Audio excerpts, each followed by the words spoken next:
ಹೇಳ್ತಾರೆ ಕೇಳೋಣ ಕಥೆಯನ್ನ, ಕೇಳಿ ಸಾರೋಣ ಒಳ್ಳೆಯ ನೀತಿಯನ್ನ. ಕತೆ ಎಲೆ ಅಡಿಕೆ.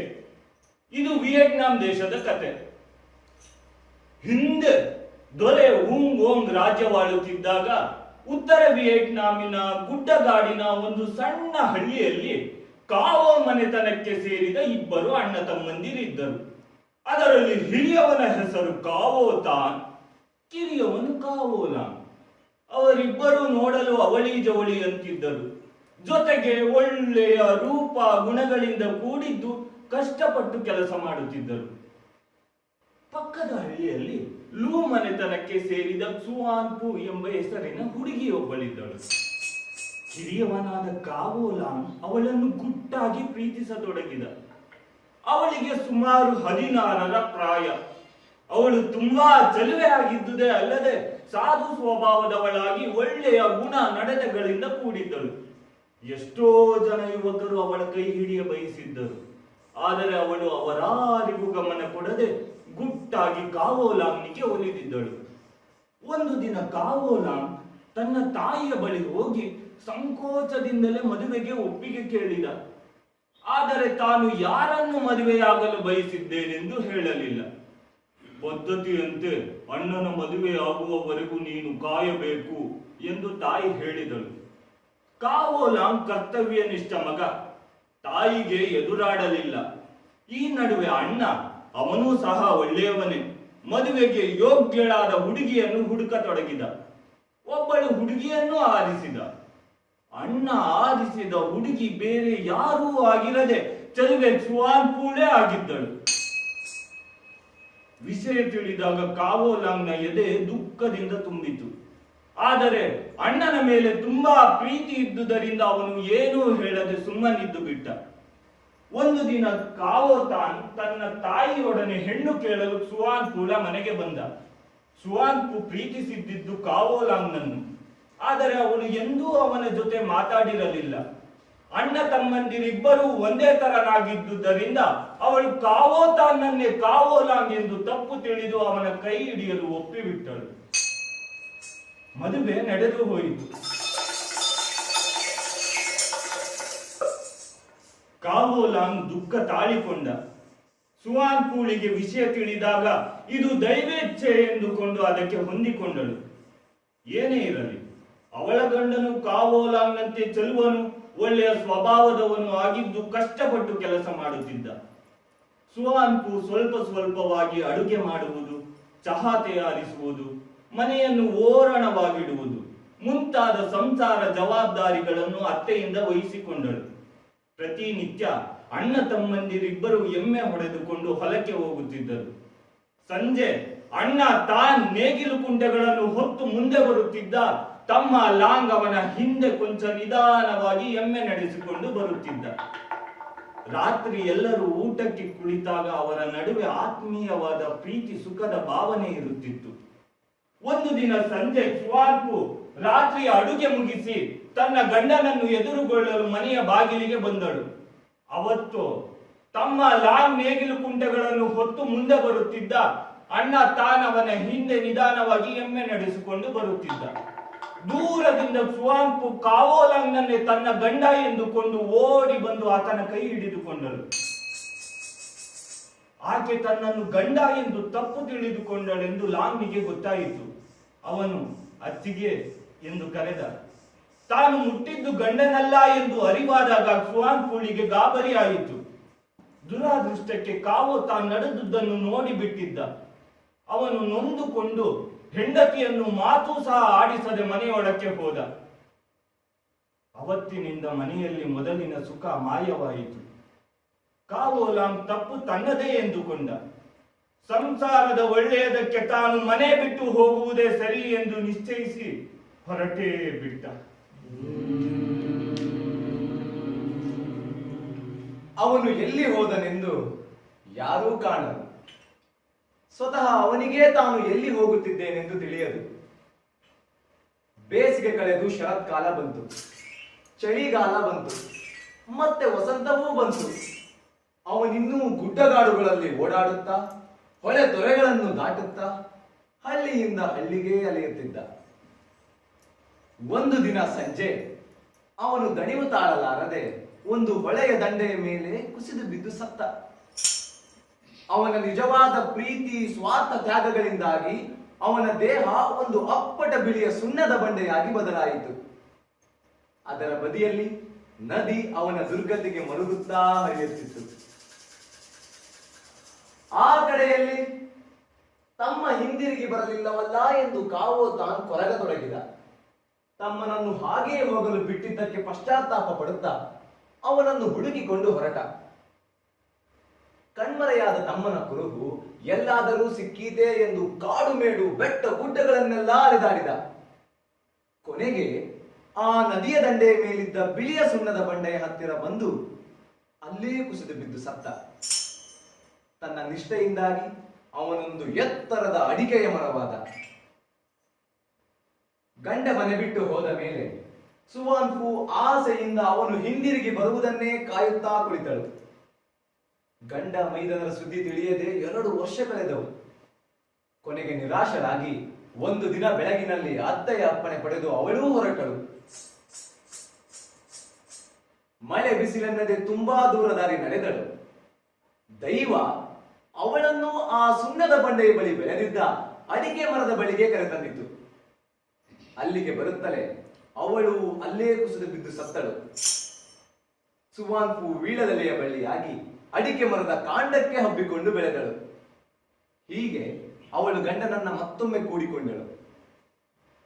ಸುಣ್ಣದ ಬಂಡೆಯ ಬದಿ ನದಿ ಇವರ ದಾರುಣ ಕಥೆಯನ್ನು ಮರ್ಮರ ಧ್ವನಿಯಲ್ಲಿ ಸಾರುತ್ತಾ ಹರಿಯುತ್ತಿತ್ತು. ಅದನ್ನು ಕೇಳಿದ ಆ ಹಳ್ಳಿಯ ಜನ ಆ ಮೂವರ ಹೆಸರಿನಲ್ಲಿ ಒಂದು ಗುಡಿ ಕಟ್ಟಿಸಿದರು. ಒಂದು ದಿನ ದೊರೆ ಹುಂಗ್ ಓಂಗ್ ಆ ದಾರಿಯಲ್ಲಿ ಬಂದ. ಜನರಿಂದ ಆ ಕಥೆ ಕೇಳಿದ. ಸುವಾನ್ಪು ಮತ್ತು ಆ ಅಣ್ಣ ತಮ್ಮಂದಿರ ಪ್ರೀತಿಗೆ ಕರಗಿ ದೊರೆ ಎಲೆ ಅಡಿಕೆ ಎರಡನ್ನೂ ಒಟ್ಟಿಗೆ ತಿಂದ. ಅವುಗಳ ಜೋಡಿ ತುಂಬಾ ಸುವಾಸನೆಯದ್ದಾಗಿತ್ತು. ಅದನ್ನು ಸುಣ್ಣದ ಬಂಡೆಯ ಮೇಲೆ ಉಗುಳಿದಾಗ ಮನೋಹರವಾದ ಕೆಂಪು ಬಣ್ಣಕ್ಕೆ ತಿರುಗಿತು. ಆ ಕೆಂಪು ಬಣ್ಣ ನಿಶ್ಚಲ ಪ್ರೀತಿಯ ಬಣ್ಣ. ದೊರೆ ಎಲೆ ಅಡಿಕೆ ಸುಣ್ಣಗಳನ್ನು ಮದುವೆಯ ಸಮಾರಂಭದಲ್ಲಿ ತಪ್ಪದೇ ಬಳಸಬೇಕೆಂದು ಅಪ್ಪಣೆ ಮಾಡಿದ. ಎಂತೆಲೆ ಇವತ್ತಿನವರೆಗೂ ಹಾಗೆ ನಡೆಯುತ್ತಿದೆ.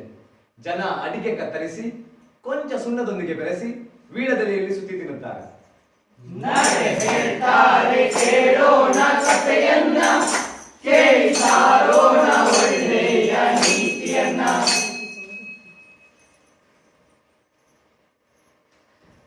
ದಾರಿ ಬಂದು ಕೇಳಿತು, ಅಯ್ಯ ಯುವಕ, ನಾನು ನಿನ್ನ ಜೊತೆ ಬರಬಹುದೇ? ಓ ಖಂಡಿತ ಬಾ ಅಂತ ಜೀರುಂಡೆ ಕುದುರೆ ಹತ್ತಿತು. ಯುವಕ ಜೀರುಂಡೆ ಕುದುರೆ ಸವಾರಿ ಮುಂದುವರಿಸಿದರು. ಮುಂದೆ ಒಂದು ಮೊಟ್ಟೆ ಉರುಳಿಕೊಂಡು ಬಂದಿತು.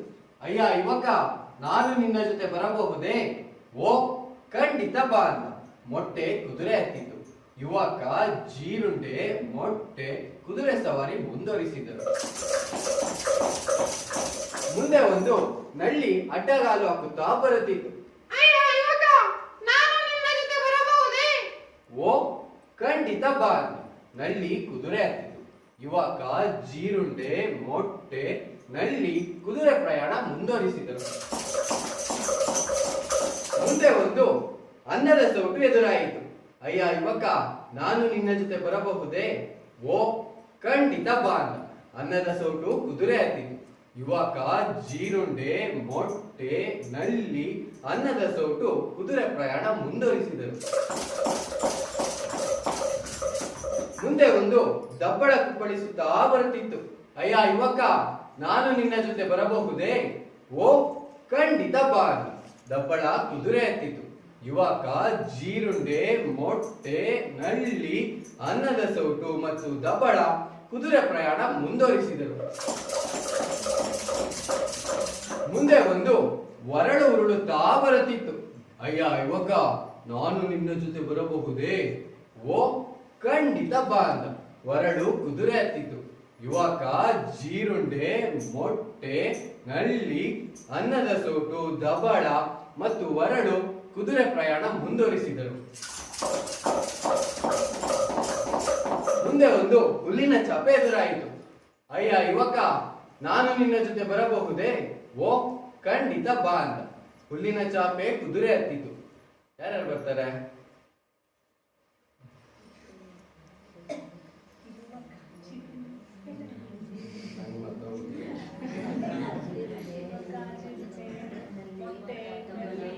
ನೀವ್ ಹೇಳ್ತೀರಾ? ಹಾ, ಫಸ್ಟ್ ಯಾರು ಬರ್ತಾರೆ? ಯುವಕ,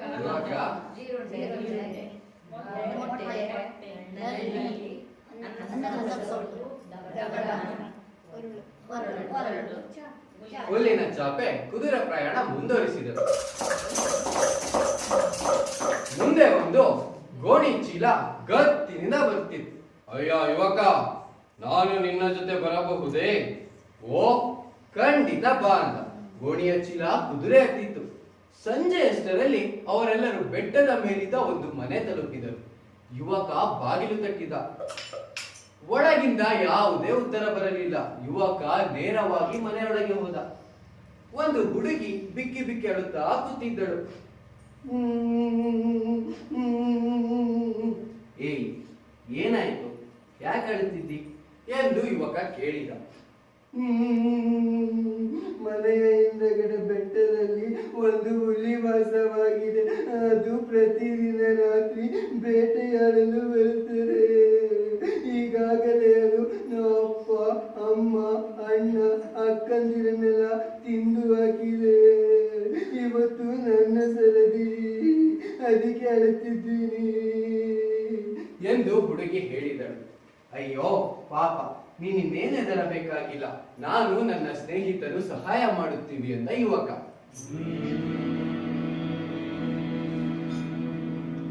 ಯುವಕ ಸ್ನೇಹಿತರನ್ನೆಲ್ಲಾ ಕರೆದು ಯಾರು ಯಾರು ಏನೇನು ಮಾಡಬೇಕೆಂದು ಹೇಳಿದ.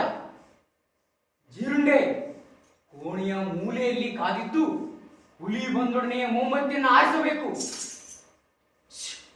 ಮೊಟ್ಟೆ ಬೆಂಕಿಯ ಬೂದಿಯೊಳಗೆ ಬಚ್ಚಿಟ್ಟುಕೊಂಡಿದ್ದು ಹುಲಿ ಹತ್ತಿರ ಬಂದಾಗ ಅದರ ಕಣ್ಣಿಗೆ ಸಿಡಿಯಬೇಕು. ನಳ್ಳಿ ಬಚ್ಚಲಲ್ಲಿ ಕಾದಿದ್ದು ಅದರ ಕಣ್ಣುಗಳನ್ನ ಬಗೆದು ಹಾಕಬೇಕು. ಅನ್ನದ ಸೌಟು ಪಾತ್ರೆಯ ಹಿಂದೆ ಅವಿತುಕೊಂಡಿದ್ದು ಅದರ ತಲೆಗೆ ಬಡಿಯಬೇಕು. ದಬ್ಬಳ ಬಾಗಿಲ ಹತ್ತಿರ ನೆಲದ ಮೇಲಿದ್ದು ಅದರ ಕಾಲಿಗೆ ಚುಚ್ಚಬೇಕು. ಒರಳು ಮರ ಹತ್ತಿ ಅದರ ಮೇಲೆ ಉರುಳಿ ಬಿದ್ದು ಅದನ್ನ ಜಜ್ಜಿ ಹಾಕಬೇಕು. ಹುಲ್ಲಿನ ಚಾಪೆ, ಗೋಣಿ ಚೀಲ ನೀವಿಬ್ರು ಉಗ್ರಾಣದಲ್ಲಿ ಬಚ್ಚಿಟ್ಟುಕೊಂಡಿದ್ದು ನಾನು ಕರೆದಾಗ ಬಂದು ಹುಲಿಯನ್ನ ಕಟ್ಟಿ ಸಾಗ ಹಾಕಬೇಕು. ಹೀಗೆ ಯುವಕ ಒಬ್ಬೊಬ್ಬರಿಗೂ ಒಂದೊಂದು ಕೆಲಸ ಗೊತ್ತು ಮಾಡಿದ. ಎಲ್ಲರೂ ತಮ್ಮ ತಮ್ಮ ಸ್ಥಳ ಸೇರಿಕೊಂಡರು. ಹುಡುಗಿ ತನ್ನ ಕೋಣೆಗೆ ಹೋಗಿ ಮೊಂಬತ್ತಿ ಹಚ್ಚಿದಳು. ಯುವಕನು ಅವಿತುಕೊಂಡ. ಸ್ವಲ್ಪ ಹೊತ್ತಿನಲ್ಲಿಯೇ ಹುಲಿ ಬೆಟ್ಟ ಇಳಿದು ಬಂದಿತು.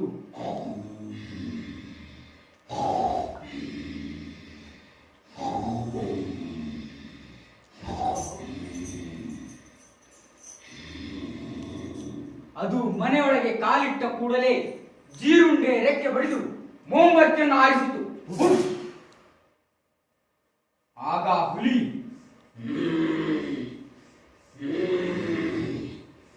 ಈ ಕತ್ತಲಲ್ಲಿ ಹುಡುಗಿಯನ್ನು ಹೇಗೆ ತಾನೇ ತಿನ್ನುವುದು ಎಂದು ಗೊನಗಾಡುತ್ತಾ ಒಲೆಯ ಹತ್ತಿರ ಹೋಗಿ ಬೆಂಕಿಯ ಕೆಂಡವನ್ನು ಊದಿತು.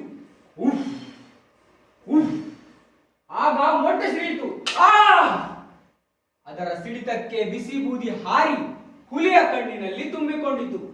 ಹುಲಿ ಕಣ್ಣು ತೊಳೆದುಕೊಳ್ಳಲೆಂದು ಬಚ್ಚಲ ಬಳಿ ಹೋದಾಗ ನಳ್ಳಿ ತನ್ನ ಉಗುರುಗಳಿಂದ ಹುಲಿಯ ಕಣ್ಣುಗಳನ್ನ ಬಗೆದು ಹಾಕಿತು. ಅಯ್ಯೋ, ಹೋಯಿತು ನನ್ನ ಕಣ್ಣು ಎಂದು ಕಿರುಚುತ್ತಾ ಕಣ್ಣು ಕುರುಡಾದ ಹುಲಿ ಹಿಂದಕ್ಕೆ ನೆಗೆದು ನೀರಿನ ಪಾತ್ರೆಗೆ ಡಿಕ್ಕಿ ಹೊಡೆದಾಗ ಅದರ ಹಿಂದಿದ್ದ ಸೌಟು ಯಗರಿ ಹುಲಿಯ ತಲೆಗೆ ಜೋರಾಗಿ ಪೆಟ್ಟು ಕೊಟ್ಟಿತು. ಹುಲಿ ಇಲ್ಲಿಂದ ತಪ್ಪಿಸಿಕೊಂಡು ಹೋದರೆ ಸಾಕೆಂದು ಬಾಗಿಲ ಕಡೆ ಓಡಿದಾಗ ಅದರ ಕಾಲಿಗೆ ದಬ್ಬಳ ಚುಚ್ಚಿತು. ಹುಲಿ ನೋವು ತಾಳಲಾರದೆ ಮನೆ ಆಚೆ ಹಾರಿ ಬಂದಾಗ ಚಾವಣಿಯ ಮೇಲಿನಿಂದ ಭಾರವಾದ ಒರಳು ಕೆಳಗುರುಳಿ ಅದರ ಮೇಲೆ ಬಿದ್ದು ಅದನ್ನ ಜಜ್ಜಿ ಹಾಕಿತು. ಆಗ ಯುವಕ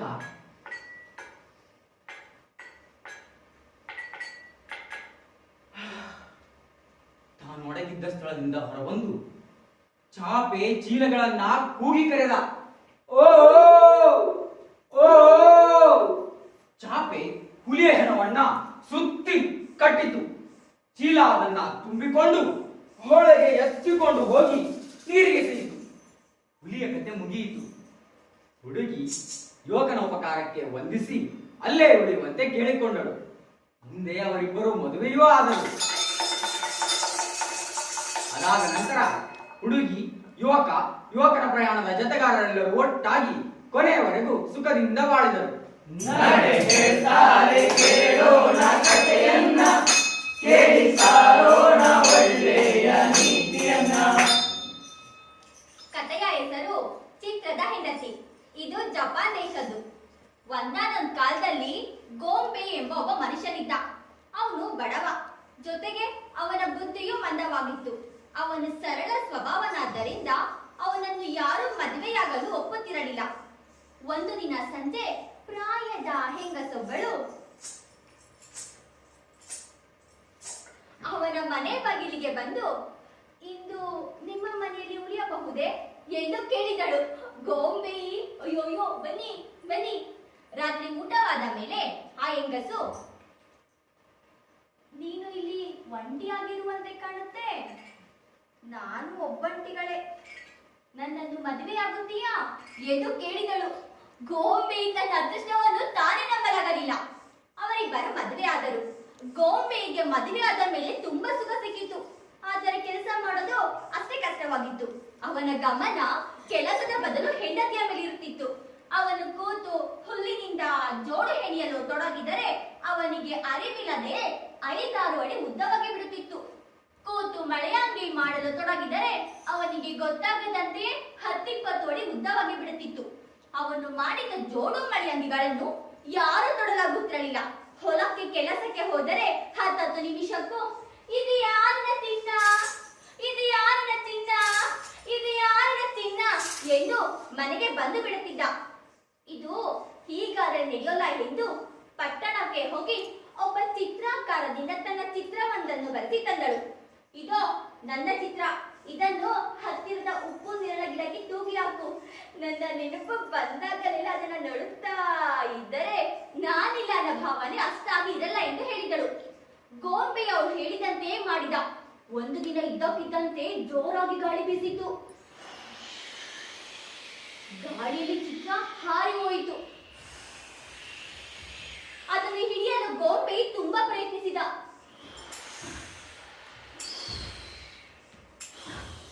ಆದರೆ ಅದು ಕಣ್ಮರೆಯಾಗಿ ಹೋಯಿತು. ವಿಷಯವನ್ನು ಹೆಂಡತಿಗೆ ಹೇಳಲು ಗೋಂಬೆ ಅಳುತ್ತಾ ಬಂದ. ಹೋಗಲಿ ಬಿಡಿ ನನ್ನ ರಾಜ, ಪಟ್ಟಣಕ್ಕೆ ಹೋಗಿ ಇನ್ನೊಂದು ಚಿತ್ರ ಬರೆಸಿ ತರ್ತೀನಿ ಎಂದು ಸಮಾಧಾನ ಮಾಡಿದಳು. ಈ ನಡುವೆ ಚಿತ್ರ ಗಾಳಿಯಲ್ಲಿ ಹಾರುತ್ತಾ ಹೋಗಿ ಒಂದು ಕೋಟೆ ಮನೆಯ ತೋಟದಲ್ಲಿ ಕೆಳಗಿಳಿದು ಬಿದ್ದಿತು.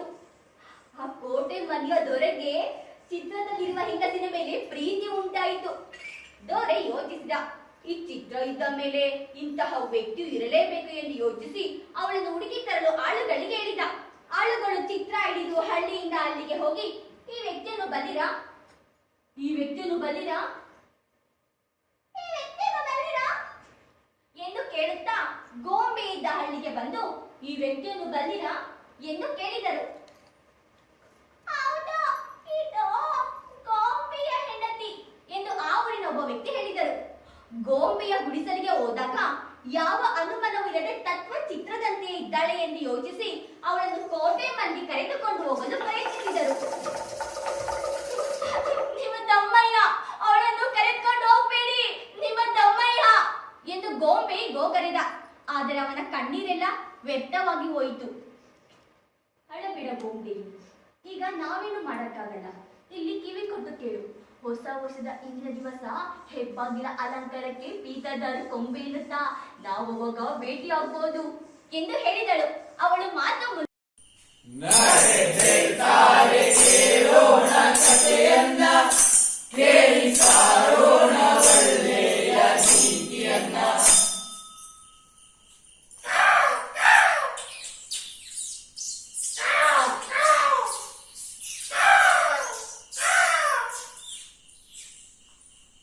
ನಾನ್ ಸಣ್ಣಕ್ಕಿದ್ದಾಗ ನಮ್ಮ ಅಜ್ಜಿ ಒಂದು ಕತೆ ಹೇಳ್ತಾ ಇದ್ರು, ಕಾಗೆ ಮತ್ತು ಗುಬ್ಬಚ್ಚಿ. ಈ ಕತೆನ ನಿಮ್ಗೆಲ್ಲ ಹೇಳ್ಬೇಕಂತ ಮಾಡಿದ್ದೀನಿ. ಕೇಳ್ತೀರಲ್ಲ? ಹಾ, ಈ ಕತೆ ಬಾಂಗ್ಲಾದೇಶದ ಕತೆ. ಒಂದಾನೊಂದು ಕಾಲದಲ್ಲಿ ಒಂದು ಗುಬ್ಬಚ್ಚಿ ಇತ್ತು. ಅದು ಒಂದು ಕಾಗೆಯ ಜೊತೆ ಸ್ನೇಹ ಬೆಳೆಸಿತು. ಒಂದು ದಿನ ಅವೆರಡು ಆಹಾರವನ್ನು ಹುಡುಕಿಕೊಂಡು ಹೊರಟಿದ್ದಾಗ ಅಲ್ಲಿ ಯಾರೋ ಚಾಪೆಯ ಮೇಲೆ ಒಣ ಹಾಕಿದ್ದ ಒಂದಿಷ್ಟು ಕೆಂಪು ಮೆಣಸಿನಕಾಯಿ ಕಾಣಿಸಿತು. ಅಲ್ಲಿ ನೋಡು, ಕೆಂಪು ಮೆಣಸಿನಕಾಯಿ. ನಮ್ಮಿಬ್ಬರಲ್ಲಿ ಯಾರು ಹೆಚ್ಚು ತಿಂತಾರೆ ನೋಡೋಣ ಬಾ. ಆಗಲಿ ಅಂದಿತು ಗುಬ್ಬಚ್ಚಿ. ಗೆದ್ದವರು ಸೋತವರನ್ನು ತಿನ್ನುವುದು ಸರಿಯಾ? ಗುಬ್ಬಚ್ಚಿ ನಗುತ್ತಾ ಒಪ್ಪಿಕೊಂಡಿತು. ಸ್ನೇಹಿತರು ಎಲ್ಲಾದರೂ ಒಬ್ಬರನ್ನೊಬ್ಬರು ತಿನ್ನುವುದುಂಟೆ, ಕಾಗೆ ತಮಾಷೆಗೆ ಹಾಗೆ ಹೇಳ್ತಿದೆ ಎಂದು ಅದು ಅಂದುಕೊಂಡಿತು. ಸ್ಪರ್ಧೆ ಆರಂಭವಾಯಿತು. ಗುಬ್ಬಚ್ಚಿ ಒಂದೊಂದು ಮೆಣಸಿನಕಾಯನ್ನ ಧರ್ಮದಿಂದ ತಿಂದಿತು. ಆದರೆ ಕಾಗೆ ಮೋಸ ಮಾಡಿತು. ಒಂದು ಮೆಣಸಿನಕಾಯಿಯನ್ನು ತಿನ್ನುವುದು, 3 ಮೆಣಸಿನಕಾಯಿಯನ್ನು ಗುಬ್ಬಚ್ಚಿಗೆ ಕಾಣದ ಹಾಗೆ ಚಾಪೆಯ ಕೆಳಗಡೆ ಬಚ್ಚಿಡುವುದು. ಒಂದನ್ನು ತಿನ್ನುವುದು, 3 ಬಚ್ಚಿಡುವುದು. ಹೀಗೆ ಮಾಡಿತು. ನೋಡು, ನಾನು ಗೆದ್ದೆ, ನೀನು ಸೋತೆ. ಈಗ ನೀನನ್ನು ತಿಂದು ಹಾಕ್ತೀನಿ. ಕಾಗೆ ಆಡುತ್ತಿರುವುದು ನಿಜ ಎಂದು ಆಗ ಗುಬ್ಬಚ್ಚಿಗೆ ಅರ್ಥವಾಯಿತು. ಆಗಲಿ, ಮಾತಿಗೆ ತಪ್ಪುವುದಿಲ್ಲ. ಆದರೆ ನೀವು ಕೊಳಕ ಹೊರವರ ಹೊಲಸು ತಿತ್ತಿ ಅಂತ ಇಡೀ ಜಗತ್ತಿಗೆ ಗೊತ್ತು. ಕೊಕ್ಕು ತೊಳೆದುಕೊಂಡು ಬರು ತಿನ್ನುವುದಾದರೆ ಕೊಕ್ಕು ತೊಳೆದುಕೊಂಡು ಬಾ, ನನ್ನನ್ನು ತಿನ್ನು. ಕಾಗೆ ಹೊಳೆಯ ಹತ್ತಿರ ಹೋಗಿ ಅರಚಿತು. ಹೊಳೆಯೇ ಹೊಳೆಯೇ, ನನಗೊಂದಿಷ್ಟು ನೀರು ಕೊಡು. ಕೊಕ್ಕನ್ನು ತೊಳೆದುಕೊಂಡು ಸ್ವಚ್ಛವಾಗಿ ಗುಬ್ಬಚ್ಚಿನ ತಿನ್ನಬೇಕು. ಆಗ ಹೊಳೆ ಹೇಳಿತು, ನೀರು ಬೇಕೇ, ಒಳ್ಳೆಯದು. ಆದರೆ ನೀನು ಕೊಳಕ ಹೊರೆ ಹೊಲಸು ತಿಂತಿ ಅಂತ ಎಲ್ಲರಿಗೂ ಗೊತ್ತು. ಒಂದು ಮಡಕೆ ತಂದು ತುಂಬಿಕೊಳ್ಳುವುದಾದರೆ ಎಷ್ಟು ಬೇಕಾದರೂ ಕೊಡುತ್ತೇನೆ. ಕಾಗೆ ಊರ ಕುಂಬಾರನ ಹತ್ತಿರ ಹೋಗಿ ಅರಚಿತು. ಕುಂಬಾರಣ್ಣ, ಕುಂಬಾರಣ್ಣ, ನನಗೊಂದು ಮಡಕೆ ಮಾಡಿಕೊಡು. ಮಡಕೆಯಲ್ಲಿ ನೀರು ಒಗೆದು ಕೊಕ್ಕನ್ನು ತೊಳೆದುಕೊಂಡು ಸ್ವಚ್ಛವಾಗಿ ಗುಬ್ಬಚ್ಚಿನ ತಿನ್ಬೇಕು. ಕುಂಬಾರ ಹೇಳಿದ, ಮಡಕೆ ಬೇಕೇ, ಒಳ್ಳೆಯದು. ಆದರೆ ನನ್ನ ಹತ್ತಿರ ಮಣ್ಣಿಲ್ಲ. ಹೋಗಿ ಕೊಂಚ ಮಣ್ಣು ತಾ, ಒಂದು ಮಡಕೆ ಮಾಡಿ ಕೊಡ್ತೇನೆ. ಕಾಗೆ ಹೊಲದ ಹತ್ತಿರ ಹೋಗಿ ಮಣ್ಣನ್ನು ಬಗೆಯತೊಡಗಿತು. ಆಗ ಹೊಲ ಹೇಳಿತು, ನೀನು ಕೊಳಕ ಹೊರೆ ಹೊಲಸು ತಿಂತಿ ಅಂತ ಇಡೀ ಜಗತ್ತಿಗೆ ಗೊತ್ತು. ಒಂದು ಗುದ್ದಲಿ ತಂದು ಕೆತ್ತಿಕೊಳ್ಳೋದಾದರೆ ಮಣ್ಣು ಕೊಡ್ತೇನೆ. ಕಾಗೆ ಊರ ಕಮ್ಮಾರನ ಹತ್ತಿರ ಹೋಗಿ ಅರಚಿತು. ಕಮ್ಮಾರಣ್ಣ, ಕಮ್ಮಾರಣ್ಣ, ನನಗೊಂದು ಗುದ್ದಲಿ ಮಾಡಿಕೊಡು. ಗುದ್ದಲಿಯಲ್ಲಿ ಮಣ್ಣನ್ನು ಬಗೆದು ಮಣ್ಣಲ್ಲಿ ಮಡಕೆ ಮಾಡಿ ಮಡಕೆಯಲ್ಲಿ ನೀರು ಮೊಗೆದು ಕೊಕ್ಕನ್ನು ತೊಳೆದುಕೊಂಡು ಸ್ವಚ್ಛವಾಗಿ ಗುಬ್ಬಚ್ಚಿನ ತಿನ್ಬೇಕು. ಕಮ್ಮಾರ ಹೇಳಿದ, ಗುದ್ದಲಿ ಬೇಕೇ, ಒಳ್ಳೆಯದು. ಆದರೆ ನನ್ನ ಕುಲುಮೆಯಲ್ಲಿ ಬೆಂಕಿ ಇಲ್ಲ. ಹೋಗಿ ಕೊಂಚ ಬೆಂಕಿ ತಾ, ಒಂದು ಗುದ್ದಲಿ ಮಾಡಿ ಕೊಡ್ತೇನೆ. ಕಾಗೆ ಊರ ರೈತನ ಹೆಂಡತಿಯ ಮನೆಗೆ ಹೋಗಿ ಅರಚಿತು. ರೈತನ ಹೆಂಡತಿ ಅನ್ನ ಬೇಯಿಸುತ್ತಾ ಕುಳಿತಿದ್ದಳು. ಆಗ ಕಾಗೆ ಹೇಳಿತು, ಅವ್ವ ಅವ್ವ, ನನಗೊಂದಿಷ್ಟು ಬೆಂಕಿ ಕೊಡು. ಬೆಂಕಿಯನ್ನು ಕೊಟ್ಟು ಗುದ್ದಲಿಯನ್ನು ಮಾಡಿಸಿ ಗುದ್ದಲಿಯಲ್ಲಿ ಮಣ್ಣು ಬಗೆದು ಮಣ್ಣಲ್ಲಿ ಮಡಿಕೆ ಮಾಡಿ ಮಡಿಕೆಯಲ್ಲಿ ನೀರು ಮೊಗೆದು ಕೊಕ್ಕನ್ನು ತೊಳೆದುಕೊಂಡು ಸ್ವಚ್ಛವಾಗಿ ಗುಬ್ಬಚ್ಚಿನ ತಿನ್ಬೇಕು. ರೈತನ ಹೆಂಡತಿ ಹೇಳಿದಳು, ಬೆಂಕಿ ಬೇಕೇ, ಒಳ್ಳೆಯದು. ಆದರೆ ಹೇಗೆ ತೆಗೆದುಕೊಂಡು ಹೋಗ್ತೀರಿ? ಕಾಗೆ ಹೇಳಿತು, ನನ್ನ ಬೆನ್ನಿನ ಮೇಲೆ ಇಡು. ರೈತನ ಹೆಂಡತಿ ಒಲೆಯಲ್ಲಿದ್ದ ಕೆಂಡವನ್ನೆತ್ತಿ ಕಾಗೆಯ ಬೆನ್ನಿನ ಮೇಲೆ ಸುರಿದಳು. ತಕ್ಷಣ ಅದರ ರೆಕ್ಕೆ ಪುಕ್ಕಗಳೆಲ್ಲ ಉರಿದು ಹೋಗಿ ಹೊಟ್ಟೆ ಭಾಗ ಕಾಗೆ ಸುಟ್ಟು ಬೂದಿಯಾಯಿತು. ಆದರೆ ಧರ್ಮದಿಂದ ನಡೆದುಕೊಂಡ ಗುಬ್ಬಚ್ಚಿ ಬಹುಕಾಲ ಬಾಳಿತು.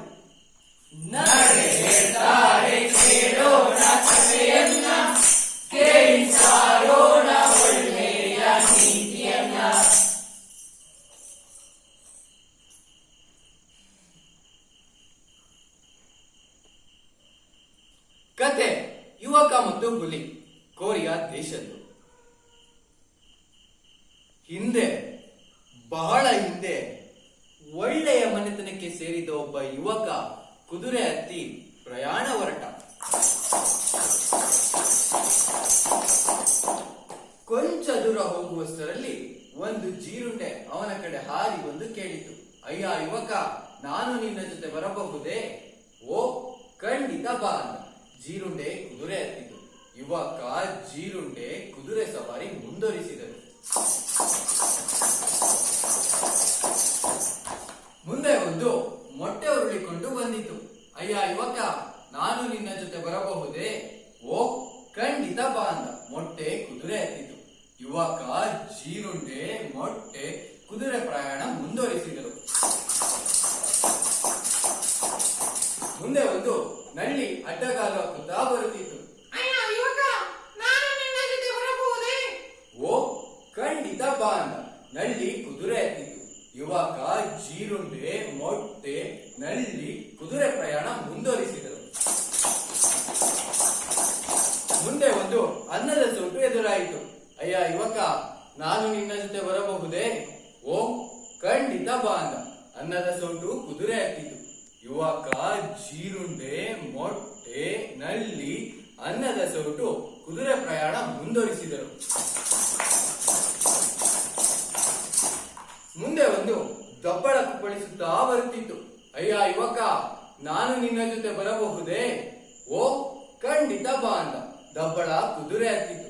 ಯುವಕ ಜೀರುಂಡೆ ಮೊಟ್ಟೆ ನಳ್ಳಿ ಅನ್ನದ ಸೌಟು ಮತ್ತು ದಬ್ಬಳ ಕುದುರೆ ಪ್ರಯಾಣ ಮುಂದುವರಿಸಿದರು.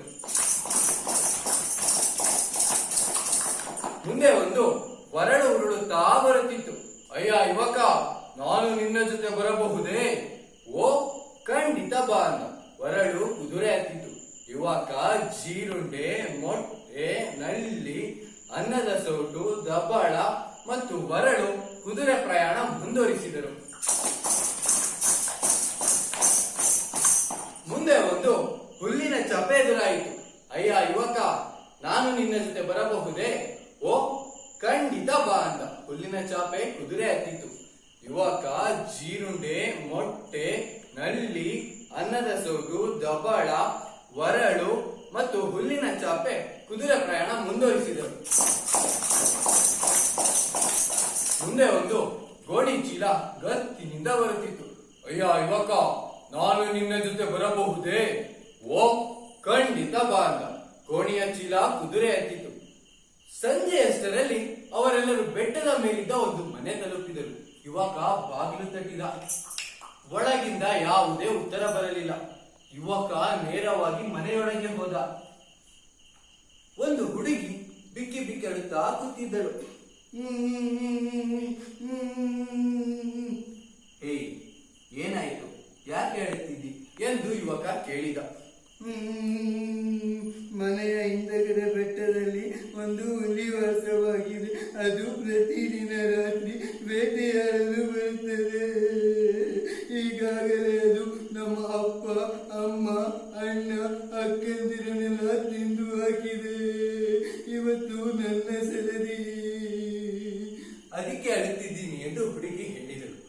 ಅಯ್ಯೋ ಪಾಪ, ನೀನೇನು ಹೆದರಬೇಕಾಗಿಲ್ಲ, ನಾನು ನನ್ನ ಸ್ನೇಹಿತರು ಸಹಾಯ ಮಾಡುತ್ತೀವಿ ಎಂದ ಯುವಕ.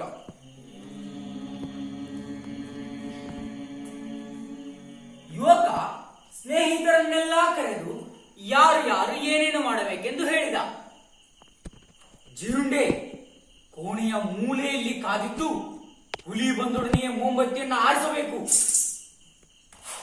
ಮೊಟ್ಟೆ ಬೆಂಕಿಯ ಬೂದಿಯೊಳಗೆ ಬಚ್ಚಿಟ್ಟುಕೊಂಡಿದ್ದು ಹುಲಿ ಹತ್ತಿರ ಬಂದಾಗ ಅದರ ಕಣ್ಣಿಗೆ ಸಿಡಿಯಬೇಕು. ನಳ್ಳಿ ಮಚ್ಚದಲ್ಲಿ ಕಾದಿದ್ದು ಅದರ ಕಣ್ಣುಗಳನ್ನ ಬಗೆದು ಹಾಕಬೇಕು. ಅನ್ನದ ಸೌಟು ಪಾತ್ರೆಯ ಹಿಂದೆ ಅವಿತುಕೊಂಡಿದ್ದು ಅದರ ತಲೆಗೆ ಬಡಿಯಬೇಕು. ದಬ್ಬಳ ಬಾಗಿಲ ಹತ್ತಿರ ನೆಲದ ಮೇಲಿದ್ದು ಅದರ ಕಾಲಿಗೆ ಚುಚ್ಚಬೇಕು. ಒರಳು ಮರ ಹತ್ತಿ ಅದರ ಮೇಲೆ ಉಳ್ಳಿ ಬಿದ್ದು ಅದನ್ನ ಜಜ್ಜಿ ಹಾಕಬೇಕು. ಹುಲ್ಲಿನ ಚಾಪೆ ಗೋಣಿಯ ಚೀಲ ನೀವಿಬ್ರು ಉಗ್ರಾಣದಲ್ಲಿ ಬಚ್ಚಿಟ್ಟುಕೊಂಡಿದ್ದು ನಾನು ಕರೆದಾಗ ಬಂದು ಹುಲಿಯನ್ನ ಕಟ್ಟಿ ಸಾಗ ಹಾಕಬೇಕು. ಹೀಗೆ ಯುವಕ ಒಬ್ಬೊಬ್ಬರಿಗೂ ಒಂದೊಂದು ಕೆಲಸ ಗೊತ್ತು ಮಾಡಿದ. ಎಲ್ಲರೂ ತಮ್ಮ ತಮ್ಮ ಸ್ಥಳ ಸೇರಿಕೊಂಡರು. ಹುಡುಗಿ ತನ್ನ ಕೋಣೆಗೆ ಹೋಗಿ ಮೊಂಬತ್ತಿ ಹಚ್ಚಿದಳು. ಯುವಕನು ಅವಿತುಕೊಂಡ. ಸ್ವಲ್ಪ ಹೊತ್ತಿನಲ್ಲಿಯೇ ಹುಲಿ ಬೆಟ್ಟ ಇಳಿದು ಬಂದಿತು.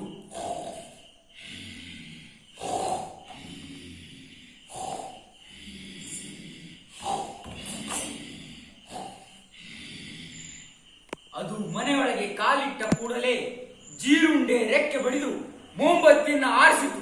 ಉಫ್! ಆಗ ಹುಲಿ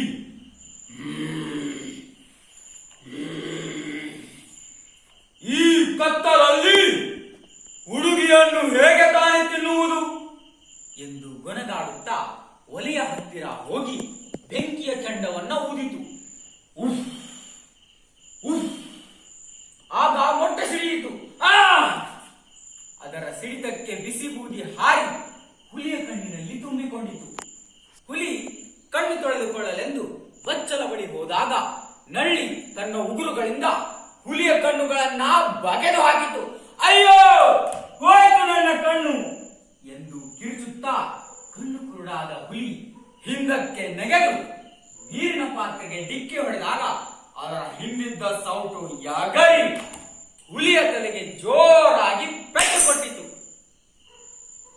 ಆಗ ಯುವಕ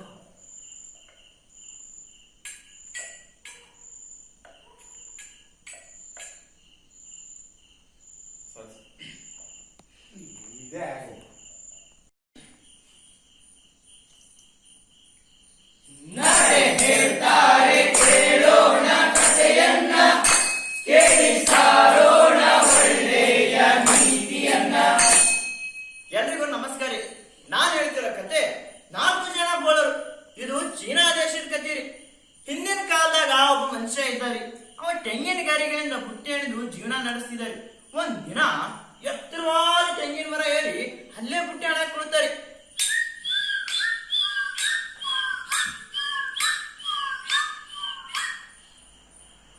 ಕೆಲ್ಸಕ್ಕೊಬ್ಬ ಆಳಿದ್ರ ಎಷ್ಟು ಚಲೋ ಇರ್ತಿತ್ತಲ್ಲ ಅಂತ ಅವನಿಗೆ ಅನಿಸ್ತ್ರಿ.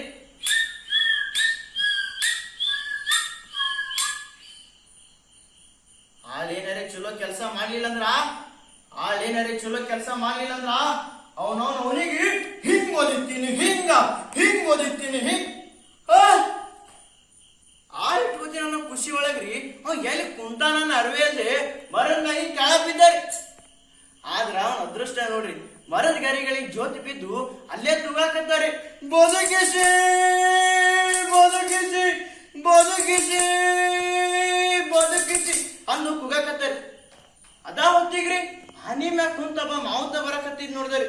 ನನ್ನನ್ನು ಕೆಳಗಿಳಿಸು ಸಾಯುವರೆಗೂ ನಾನಿನ್ನ ಕೆಲಸದ ಆಳಾಗಿರುತ್ತೇನೆ ಅಂತ ಕುಗಾಕತ್ತಾರೆ. ಈ ಮಾವುತ ತಕ್ಷಣ ಮರದ ಕೆಳ ಬಂದಿತ್ತು, ಆನಿ ಮ್ಯಾಗ ನಿಂತು ಮೇದನ್ ಕಾಲ್ ಹಿಡ್ಕೊಂಡು ನಿಂತ್ಬಿಟ್ಟಾರೆ. ಆದ್ರೆ ಈ ಆನಿಗೆ ಮಾವುತನ ಕಾಲ್ ತನ್ನ ಬೆನ್ನಿ ತಗದ್ರಿಂದ ಮುಂದಕ್ಕೆ ಹೋಲಕ್ ಸನ್ನಿ ಅನ್ಕೊಂಡು ಆನೆ ಹೊರಟೇ ಹೋಗಿ ಈ ಮೇದ ಗರಿ ಜೊತೆ ಬಿದ್ದರೆ ಈ ಮಾವುತ ಅವನ್ ಕಾಲ್ ಹಿಡಿದು ಜೊತಾಡ್ಕೋತ ಬದುಕಿಸಿ ಬದುಕಿಸಿ ಬದುಕಿಸಿ ಬದುಕಿಸಿ ಅಂದು ಕುಗಾಕತ್ತೀರಿ. ಅದಾ ಹೊತ್ತಿಗ್ರಿ 4 ಜನ ಬೋಲ್ತೆಲೆ ಬರಾಕತ್ತಿದ್ದೀರಿ. ಇವ್ರಿಬ್ರು ಜ್ಯೋತಿ ಬಿದ್ದಿದ್ ನೋಡಿ ಗಾಬರಾಗಿ ಯಾರೋ ಇವ್ರು ಅಂದು ಕುಗಾಕತ್ತೀರಿ. ಈ ಮೇಧ ಮತ್ತು ಮಾವುತ ಇಬ್ರು ಆ 4 ಜನ ಬೋರ್ರಿಗೆ ನಮ್ಮನ್ನು ಕೆಳಗಿಳಿಸ್ರಿ ಸಾಯುವರೆಗೂ ನಾವು ನಿಮ್ಮ ಕೆಲಸದ ಹಾಳಾಗಿರುತ್ತೇವೆ ಅಂತ ಕೂಗಿ ಹೇಳಿದಿರಿ. ಈ 4 ಜನ ಬೋರ್ರಿಗೆ ಈ ಬ್ರಾಹ್ಮಣಗಳು ಬ್ರಿಟಿಷ್ ಇವರಲ್ಲಂದು ಸಂತೋಷ ಆಯ್ತ್ರಿ. ತಾಳಿ ನಾವು ನಿಮ್ಮನ್ನು ಬದುಕಿಸಿಕೊಳ್ಳುತ್ತೇವೆ ಅಂತ ಹೇಳಿ ಹೋಗಿ ಒಂದ್ ಬಲೆ ತಗೊಂಡ್ಬಂದಿರಿ. ಆ ಬಲೆನ ನಾವು ಅದ್ರ ಏನ್ ಮಾಡ್ತಿದ್ವಿ, ಕೈಯ ಹಿಡ್ಕೊಂಡು ನಿಂದಿರ್ತಿದ್ವಿ. ಆದ್ರೆ ಈ 4 ಜನ ಬೋರ್ರು ಆ ಬಲಿನ ಒಂದೊಂದ್ ಬಲಿನ ನಮ್ ಕುತಿ ಕಟ್ಕೊಂಡು ನೀವು ಕೆಳ ತುಂಬಿ ನಾವು ನಿಮ್ಮನ್ನು ಹಿಡಿದುಕೊಳ್ಳುತ್ತೇವೆ ಅಂತ ಹೋಗಕತ್ತೀರಿ. ಈ ಮೇಧ ಮತ್ತು ಮಾತ ಇಬ್ರು ಆ ಬಲಿ ಒಳಗೆ ಜಿಗಿದ್ರಿ. ಜಿಗಿದೇ ಜೋರಿಗೆ ಈ 4 ಜನ ಬೋರ್ರು ತಟ್ಟನೆ ಜಿಗಿದು ಅವ್ರ ಬೋಳ್ ತೆಲಿಗಳು ಒಂದಕ್ಕೊಂದು ಬಡದು ಹೋಲಾಗಿ ಅವರ ಲೇಸಕ್ಕೆ ಬಿದ್ದಿರಿ. ಈ ಮೇಧ ಮತ್ತು ಮಾವತ್ತು ಸ್ವಲ್ಪ ಪೆಟ್ಟಾಗ್ಲಿಲ್ಲ ನೋಡ್ರಿ, ಸಂತೋಷದಿಂದ ಹೊರಟೇ ಹೋದಿರಿ. ನಾನ್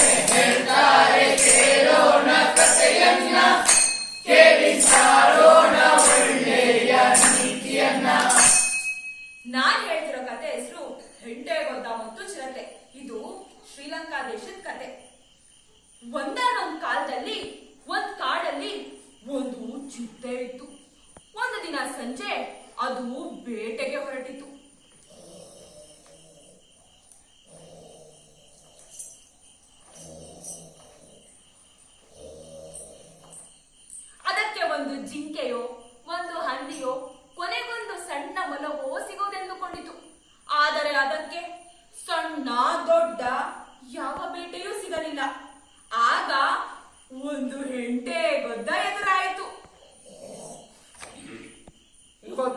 ಹುಲಿ ನೀನೇ ನನ್ಗೂಟ. ನಾನು ನಿನ್ನ ಊಟಕ್ಕೆ ತಕ್ಕಷ್ಟು ದೊಡ್ಡವನಲ್ಲ, ನನ್ನನ್ನು ಬಿಟ್ಟು ಬಿಡು. ಇಲ್ಲ ಇಲ್ಲ, ಬಿಡುವುದಿಲ್ಲ. ಹಸಿದವನಿಗೆ ಬರೀ ಹೊಟ್ಟೆಗಿಂತ ಒಂದು ತುತ್ತು ಊಟ ಎಷ್ಟೋ ಮೇಲು. ನೀನು ಬಲಶಾಲಿ, ನಾನು ದುರ್ಬಲ. ಬಲಶಾಲಿಗಳು ದುರ್ಬಲರನ್ನು ಕೊಲ್ಲುವುದು ಸರಿಯಲ್ಲ, ಅದು ನಮ್ಮ ನಾಡಿನ ಧರ್ಮವಲ್ಲ. ಈ ದುರ್ಬಲರು ಯಾವಾಗಲೂ ಧರ್ಮ ಧರ್ಮ ಎಂದು ಕೂಗಾಡುತ್ತಾರೆ, ಆದರೆ ಬಲಶಾಲಿಗಳಿಗೆ ಗೊತ್ತಿರುವುದು ಒಂದೇ ಧರ್ಮ, ಅದು ಬಲದ ಧರ್ಮ. ಆದ್ದರಿಂದ ನನಗೆ ನಿನ್ನನ್ನು ಕೊಲ್ಲಲು ಹಕ್ಕಿದೆ. ಆಯ್ತು, ನಾನು ಸಾಯಲು ಸಿದ್ಧ, ಆದ್ರೆ ಹೋರಾಡಿ ಸಾಯ್ತೀನಿ. ನಾನು ಹೋರಾಡುವುದು ನನ್ನ ಸರಿಸಮನಾದವರೊಂದಿಗೆ ಮಾತ್ರ, ನಿನ್ನ ಜೊತೆಯಲ್ಲ. ಆಯ್ತು, ನನಗೆ 3 ತಿಂಗಳು ಸಮಯ ಕೊಡು, ಆಗ ನಾನು ನಿನಗೆ ಸರಿಸಮನಾಗಿ ಬರುತ್ತೇನೆ ಎಂದು ಹೇಳಿತು. ಚಿರತೆ ಒಪ್ಪಿತು. 3 ತಿಂಗಳು ಕಳೆದ ಮೇಲೆ ಮತ್ತೆ ಅದೇ ಜಾಗದಲ್ಲಿ ಅದೇ ಹೊತ್ತಿನಲ್ಲಿ ಅವು ಸೇರುವುದೆಂದು ಅವು ನಿಶ್ಚಯಿಸಿದವು. ಹೆಂಟೆಗೊದ್ದ ಹೋರಾಟಕ್ಕೆ ಸಿದ್ಧತೆ ಮಾಡಿಕೊಳ್ಳತೊಡಗಿತು. ಪ್ರತಿದಿನ ಭತ್ತದ ಗದ್ದೆಗೆ ಬಂದು ಮಣ್ಣಿನಲ್ಲಿ ಹೊರಡಾಡುವುದು, ಮಣ್ಣು ಒಣಗುವವರೆಗೂ ಬಿಸಿಲಿನಲ್ಲೇ ಕುಳಿತಿರುವುದು. ಹೀಗೆ 3 ತಿಂಗಳು ಮಾಡಿತು. ಕೊನೆಗೆ ಒಂದು ದೈತ್ಯಾಕಾರದ ಹೆಂಟೆಗೊದ್ದವಾಯಿತು. 3 ತಿಂಗಳು ಕಳೆದ ಮೇಲೆ ಮತ್ತೆ ಅದೇ ಜಾಗದಲ್ಲಿ ಅದೇ ಹೊತ್ತಿನಲ್ಲಿ ಅವು ಸೇರಿದವು. ಪುನಃ ಕಾದಾಟ ಶುರುವಾಯಿತು.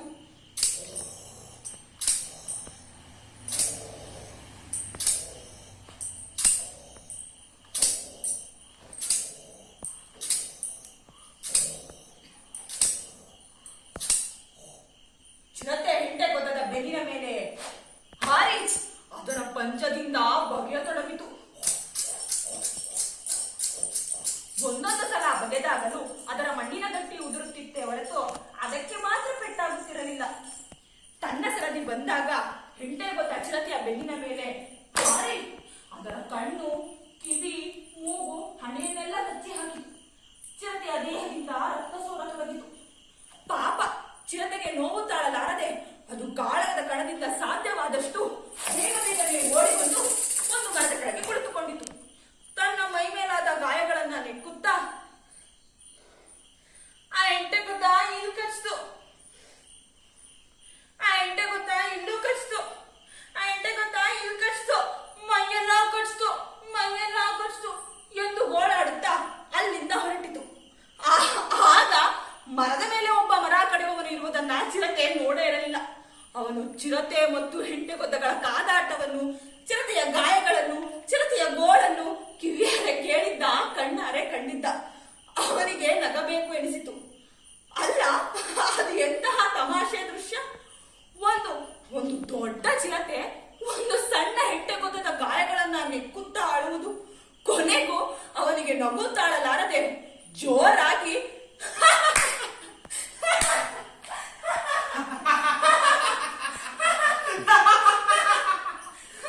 ಚಿರತೆ ಕತ್ತೆತ್ತಿ ಮರ ಕಡಿಯವನನ್ನ ನೋಡಿತು.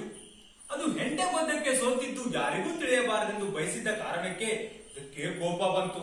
ಅದು ಮರ ಹತ್ತಿ ಹೋಗಿ, ಸಾಕು ನಿಲ್ಲಿಸೋ ನಿನ್ನ, ಇಲ್ಲೇ ತಿಂದು ಹಾಕೇನು ನೋಡು. ಅಯ್ಯೋಪ್ಪ, ನನ್ನನ್ನು ಕ್ಷಮಿಸಿ, ಜೀವ ಉಳಿಸು. ನಿನಗೆ ನನ್ನ ಗುಟ್ಟು ಗೊತ್ತಾಗಿ ಬಿಟ್ಟಿದೆ, ಅದಕ್ಕಾಗಿ ನೀನು ಸಾಯಲೇಬೇಕು. ಈ ಕಾಡಿನ ದೇವರುಗಳ ಮೇಲಾಣೆ, ಈ ಗುಟ್ಟನ್ನ ಯಾರಿಗೂ ಬಿಟ್ಟು ಕೊಡೋದಿಲ್ಲ. ಅದು ಸಾಲದು. ನಿನ್ನ ಹೆಂಡತಿಗೂ ಗುಟ್ಟು ಬಿಟ್ಟು ಕೊಡೋದಿಲ್ಲ ಅಂತ ಅವಳ ಮೇಲೆ ಆಣೆ ಇಟ್ಟು ಹೇಳು. ನಿನ್ನ ಮಕ್ಕಳಿಗೂ ಗುಟ್ಟು ಬಿಟ್ಟು ಕೊಡೋದಿಲ್ಲ ಅಂತ ಅವರ ಮೇಲೂ ಆಣೆ ಇಟ್ಟು ಹೇಳು. ಮರ ಕಡಿಯವನು ಹಾಗೆ ಮಾಡಿದ. ಆದ್ರೆ ಚಿರತೆಗೆ ತೃಪ್ತಿ ಆಗಲಿಲ್ಲ. ಹಳ್ಳಿಲಿ ಉಳಿದವರಿಗೆ ಹೇಳಿದ್ರೆ, ಬುದ್ಧನ ಮೇಲೆ ಆಣೆ ಇಟ್ಟು ಹೇಳ್ತೀನಿ, ಹಳ್ಳಿಲಿ ಸಾಯ ಗುಟ್ಟನ್ನ ಯಾರಿಗೂ ಬಿಟ್ಟು ಕೊಡೋದಿಲ್ಲ. ಚಿರತೆ ಮರ ಕಡಿಯವನನ್ನು ಮನೆಗೆ ಹೋಗಲು ಬಿಟ್ಟಿತು. ಚಿರತೆ ಗುಹೆಯಲ್ಲಿ ತನ್ನ ಗಾಯಗಳನ್ನ ನೆಕ್ಕುತ್ತಾ ಕುಳಿತುಕೊಂಡಿತು.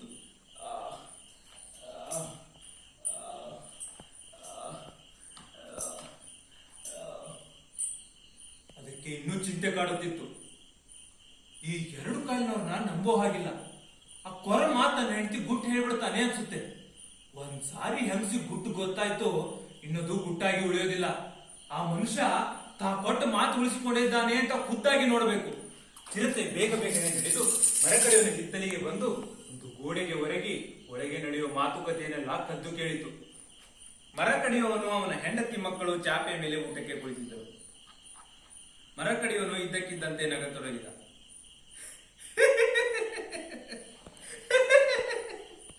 ಅಪ್ಪ ಯಾಕೆ ನಕ್ಕಿದೀಯಪ್ಪ? ಅದು ಗುಟ್ಟು. ಏನ್ ಗುಟ್ಟು? ನಮ್ಗೂ ಹೇಳಪ್ಪ, ನಾವು ನಗ್ತೀವಿ. ಯಾರಿಗೂ ಹೇಳುವಾಗಿಲ್ಲ, ಹಾಗಂತ ಬುದ್ಧನ ಮೇಲೆ ಆನೆ ಇಟ್ಟಿದ್ದೀನಿ. ನಿಮ್ಮಪ್ಪಂಗೆ ಹುಚ್ಚಿಡಿದೆ ಅಂತ ಕಾಣಿಸುತ್ತೆ. ಅದು ನಕ್ಕು ನಕ್ಕು ತಿಂದನ್ನೆಲ್ಲ ಗಂಟ್ಲಿಗೆ ಸಿಕ್ಕಾಕೊಳ್ತು. ಇಂಥ ಗಂಡನ ಬೆನ್ನು ನೀವಿ ಬಾಯಿ ಹತ್ತಿರ ಒಂದು ಲೋಟ ನೀರು ಇಟ್ಟಿದ್ರು. ಮಕ್ಕಳು ಊಟ ಮುಗಿಸಿ ಅವರವರ ಚಾಪೆ ಮೇಲೆ ಮಲಗಲು ಹೋದರು.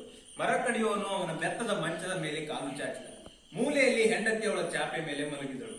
ಇಬ್ಬರಿಗೂ ನಿದ್ರೆ ಬರುವಂತಿರಲಿಲ್ಲ. ಒಂದೊಂದು ಸಾರಿ ಕಣ್ಣು ಮುಚ್ಚಿದಾಗಲೂ ನಗು ಒತ್ತರಿಸಿ ಬರುತ್ತಿತ್ತು. ಗಂಡನ ಗುಟ್ಟು ಗೊತ್ತಾಗುವವರೆಗೂ ಹೆಂಡತಿಗೂ ನಿದ್ರೆ ಬರುವಂತಿರಲಿಲ್ಲ. ರೀ, ಏನದು ಗುಟ್ಟು ಹೇಳಿ, ಮಕ್ಕಳು ಮಲಗಿದ್ದಾರೆ, ಯಾರಿಗೂ ಕೇಳಿಸಲ್ಲ. ನಿನಗೆ ಸಹ ಹೇಳಲ್ಲ ಅಂತ ಆಣೆ ಇಟ್ಟಿದ್ದೀನಿ ಕಣೆ. ಹೆಂಡತಿ ಎಷ್ಟು ಗೋಗರೆದಳೆಂದ್ರೆ ಕೊನೆಗೆ ಗಂಡ ಗುಟ್ಟು ಬಿಟ್ಟು ಕೊಡ್ಲೇಬೇಕಾಯಿತು. ಚಿರತೆ ಹೆಂಟೆ ಕೊದ್ದಗಳು ಕಾದಾಡಿದ್ದು, ಕೊನೆಗೆ ಹೆಂಟೆ ಕೊದ್ದವೇ ಗೆದ್ದಿದ್ದು. ಚಿರತೆ ತಾನಿದ್ದ ಮರದ ಕೆಳಗೆ ಬಂದು ಹೆಂಟೆ ಕೊದ್ದ ಕಷ್ಟು ಎಂದು ಗೋಳಾಡಿದ್ದು. ಗಂಡ ಹೆಂಡತಿಗೆ ಎಲ್ಲವನ್ನೂ ಹೇಳಿದ. ಇಬ್ಬರು ನಗತೊಡಗಿದರು. ಇಷ್ಟು ಹೊತ್ತು ಚಿರತೆ ಒಂದು ಗೋಡೆಯ ಬದಿ ಕುಳಿತು ಒಳಗೆ ನಡೆಯುವ ಮಾತುಕತೆಯನ್ನೆಲ್ಲ ಕದ್ದು ಕೇಳುತ್ತಿತ್ತು. ಮೊದಲು ಮರ ಕಡೆಯನ್ನು ನಕ್ಕಿದ್ದು ಕೇಳಿಸಿತು, ಆಮೇಲೆ ಹೆಂಡತಿ ನಕ್ಕಿದ್ದು ಕೇಳಿಸಿತು. ಅದಕ್ಕೆ ರೋಷ ಉಕ್ಕಿ ಬಂತು. ಅವರಿಬ್ಬರು ಮಲೆಗೆ ನಿದ್ರೆ ಹೋಗುವವರೆಗೂ ಕಾದಿದ್ದು ಮನೆಯ ಮೇಲೆ ನೆಗೆದು ಚಾವಣಿಗೆ ಹೊದಿಸಿದ್ದ ಭತ್ತದ ಹುಲಿಯ ತಡಿಕೆಯನ್ನು ಮೆಲ್ಲಗೆ ಸರಿಸಿ ಅಟ್ಟದ ಮೇಲೆ ಧುಮುಕಿತು. ಅಲ್ಲಿಂದ ಅಡುಗೆ ಕೋಣೆಗೆ ಇಳಿದು ಬಂದು ಹಿಂದಿನ ಬಾಗಿಲನ್ನು ತೆಗೆಯಿತು. ಮರ ಕಡೆಯವನ ಬೆತ್ತದ ಮಂಚದ ಕೆಳಗೆ ಸರಿದು ಅವನ ಸಮೇತ ಅದನ್ನು ಹೊತ್ತುಕೊಂಡು ಹೊರಗೆ ಹೋಯಿತು. ಕಾಡು ತಲುಪುವವರೆಗೂ ಮರ ಕಡೆಯವನಿಗೆ ಎಚ್ಚರವಾಗಲಿಲ್ಲ. ಎಚ್ಚರವಾದಾಗ ಮಂಚ ಯಾಕೋ ಸರಿತಿದೆಯಲ್ಲ ಅನಿಸತೊಡಗಿತು. ಆಗ ತಾನೇ ಆಕಾಶದಲ್ಲಿ ಚಂದ್ರ ಮೇಲೆ ಬಂದಿದ್ದ. ಬೆತ್ತದ ಮಂಚದ ತೂತುಗಳ ಮೂಲಕ ಚಿರತೆಯ ಬೆನ್ನಿನ ಮೇಲಿನ ಮಂಚಗಳು ಕಾಣಿಸತೊಡಗಿದವು. ಚಿರತೆ ತನ್ನ ಪ್ರಾಣ ತೆಗೆದುಕೊಳ್ಳದೆ ಬಿಡದೆಂದು ಗೊತ್ತಿದ್ದ ಕಾರಣಕ್ಕೆ ಅವನಿಗೆ ಭಯ ಆಗ್ತಿತ್ತು. ಅದೇ ಹೊತ್ತಿಗೆ ದೊಡ್ಡ ಮರದ ಕೊಂಬೆ ಎಂದು ತೂಗಾಡುತ್ತಿದ್ದು ಕಾಣಿಸಿತು. ಕುಳಿತ. ಪಾಪ, ಚಿರತೆಗೆ ಏನು ನಡೆಯುತ್ತಂದೆ ತಿಳಿಯಲೇ ಇಲ್ಲ. ಗುಹೆಯ ಬಾಗಿಲಿಗೆ ಬಂದು ಮಂಚ ಇಳಿಸಿತು. ಈ ಕರ್ಮ ಮರ ಕಡಿಯುವನಲ್ಲಿ ಎಂದು ಗುಣ ಹುಟ್ಟುತ್ತಾ ಅವನನ್ನು ಹುಡುಕಿಕೊಂಡು ಹೋಯಿತು. ಬೆಳದಿಂಗಳಲ್ಲಿ ಮರ ಏರಿ ಕುಳಿತಿದ್ದು ಕಾಣಿಸಿತು.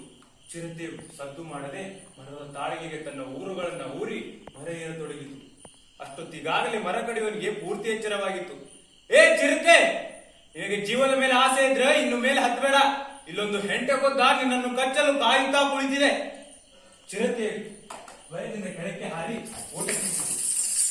ಅದೇ ಕೊನೆ. ಅಲ್ಲಿಂದೀಚೆಗೆ ಚಿರತೆ ಯಾರ ಕಣ್ಣಿಗೂ ಬಿದ್ದಿಲ್ಲ. ಬೆಟ್ಟ ದಾಟಿ ಹೋಗಿ ದೂರದ ಕಾಡಿನಲ್ಲಿ ಮನುಷ್ಯರಾಗಲಿ ಹೆಂಟೆಗೊದ್ದಗಳಾಗಲಿ ಇಲ್ಲದ ಜಾಗದಲ್ಲಿ ತನಗಾದ ಅವಮಾನವನ್ನು ಮರೆಸಿಕೊಂಡು ಬಾಳುತ್ತಿದೆ ಅಂತ ಜನರು ಹೇಳ್ತಾರೆ.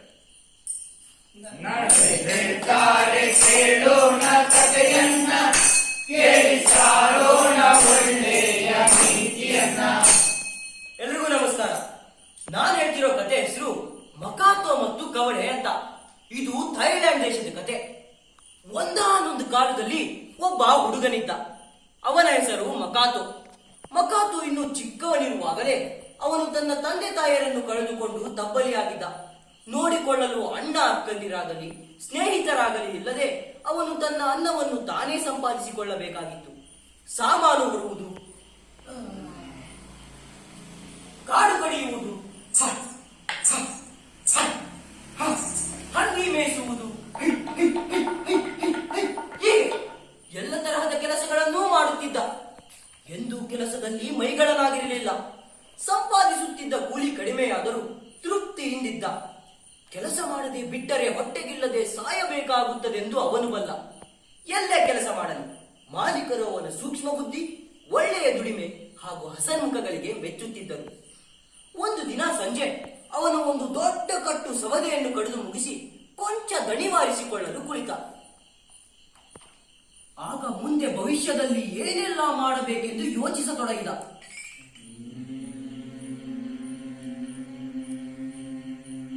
ದೂರ ದೂರದ ಅಪರಿಚಿತ ದೇಶಗಳಿಗೆ ಹೋಗಿ ಮೈನವಿರೇಳುವಂತಹ ಸಾಹಸ ಕಾರ್ಯಗಳನ್ನು ಕೈಗೊಂಡು ತನ್ನ ಅದೃಷ್ಟವನ್ನು ಪರೀಕ್ಷಿಸುವ ಚಪಲವಾಯಿತು.